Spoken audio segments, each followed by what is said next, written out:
Hi friends, నేను మీకు ఈరోజు చట్పటాగా చాలా టేస్టీగా ఉండే బేల్పూరిని ఎలా చేసుకోవాలో చూపించబోతున్నాను. ఇందుకోసం నేను ఒక అరకప్పు చింతపండుని తీసుకొని అందులోకి 1 కప్పు వరకు నీళ్ళని యాడ్ చేసి చిక్కటి చింతపండు గుజ్జుని ఇలా కడాయిలోకి యాడ్ చేసుకున్నాను. ఇప్పుడు ఇందులోకి 1/2 టీ స్పూన్ వరకు కారం యాడ్ చేసుకొని అంతా ఒకసారి బాగా కలుపుకోండి.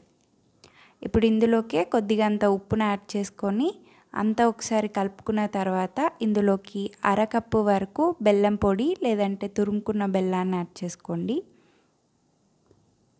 ఇలా అంతా కూడా మీడియం ఫ్లేమ్లో చిక్కబడేంత వరకు ఈ చింతపండు గుజ్జుని కలిపి ఇందులోకి 1/2 టీ స్పూన్ వరకు జీలకర్ర పొడిని యాడ్ చేసుకోండి.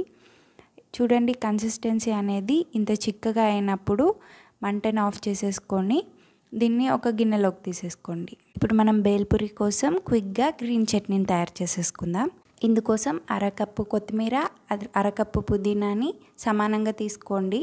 ఇప్పుడు వీటిని ఒక మిక్సీ జార్లోకి యాడ్ చేసుకోండి.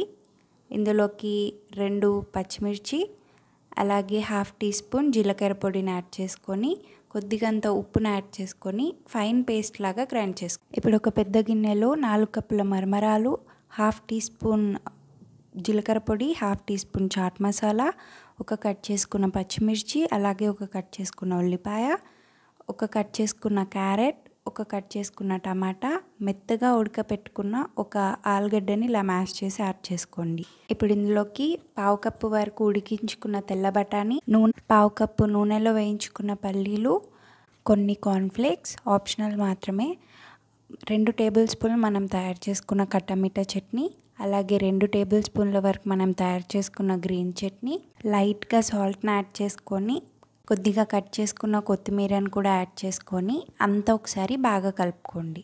మీరు కావాలంటే ఇందులోకి బూందీ, సన్నని కారపూస ఏవైనా యాడ్ చేసుకోవచ్చు. ఇలా అంతా ఒకసారి బాగా కలిపిన తర్వాత ఇందులోకి 1/2 టీ స్పూన్ వరకు కారం యాడ్ చేస్తున్నాను. మీరు కారం ఎక్కువ తినని వారైతే స్కిప్ చేసేసుకోండి. ఇప్పుడు ఇందులోకి కట్ చేసుకున్న సగం నిమ్మకాయ రసాన్ని పిండుకోండి. ఒకసారి కలిపి ఇందులోకి చివరిగా కొద్దిగా మిక్చర్ని యాడ్ చేసి కలుపుకొని సర్వ్ చేసుకుంటే టేస్టీ బేల్పూరి రెడీ. దీన్ని ఎంత తిన్నా ఇంకా తినాలనిపిస్తుంది.